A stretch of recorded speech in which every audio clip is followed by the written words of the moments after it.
Hi అందరికీ. ఈ video మళ్ళీ చిన్న యూస్ఫుల్ టిప్తో మళ్ళీ మేము ముందుకిలా నేను చెప్తున్నది ఈరోజు అంట్లు తోమి పీచుని ఎలా క్లీన్ చేసుకోవాలని చెప్తున్నానండి. వారానికి 1 లేదా 2 సార్లు ఖచ్చితంగా క్లీన్ చేసుకోవాలండి. దీనికోసం కొంచెం వెనిగర్, కుకింగ్ సోడా వేసేసి కొన్ని వాటర్ వేసేసి దానిలో ఈ పీచుని అనేది 5 నుంచి 10 నిమిషాలండి ఖచ్చితంగా నానబెట్టేసాక దాన్ని చేత్తో బాగా పిండేసి ఎండలో ఆరబెట్టడం అస్సలు మర్చిపోవద్దు. ఎందుకంటే ఇందులో బ్యాక్టీరియా ఉంటుంది, అది చనిపోవాలంటే వెనిగర్ వేస్తున్నాం ప్లస్ మనం ఎండలో పెడుతున్నాము. ఇలా ఖచ్చితంగా వారానికి 2 లేదా 3 సార్లు ఖచ్చితంగా చేయాలి.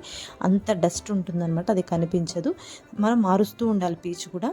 ఇంకోటి నూనె క్యాన్ అనమాట. బయట నూనె క్యాన్ క్లీన్గా ఉన్న లోపల క్లీన్ చేయడానికి చేతి పట్టకపోవచ్చు, లేదంటే క్లీన్ సరిగా చేయకపోవడం వల్ల బ్యాక్టీరియా జిడ్డు అనేది లోపల అలానే ఉండిపోతుంది. దానికోసమని నేను ఒక చిన్న టిప్ తెచ్చానండి.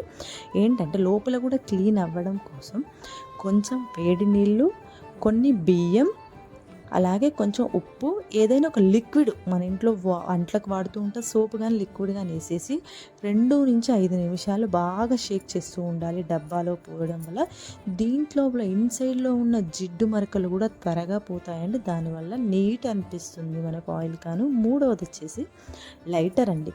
మనం వన్స్ లైట్ ఆగిపోవడం స్టార్ట్ అయితే అని పడేస్తూ ఉంటామండి. అలా కాకుండా నెయిల్ రిమూవర్ ఉంటుంది చూడండి, అందులో చిన్న బ్రష్ అనేది ముంచేసి దాన్ని మన లైటర్ చుట్టుపక్కల మొత్తం క్లీన్ చేయాలన్నమాట. యాక్చువల్గా జిడ్డు పేరుకుంటుంది, డస్ట్ పేరుకోవడం వల్ల లైటర్ రాకుండా ఉంటుందన్నమాట. ఇలా క్లీన్ చేయడం వల్ల మీ లైటర్ మంచిగా పనిచేస్తుంది, ఇంకా చాలా రోజులు కూడా వస్తుంది.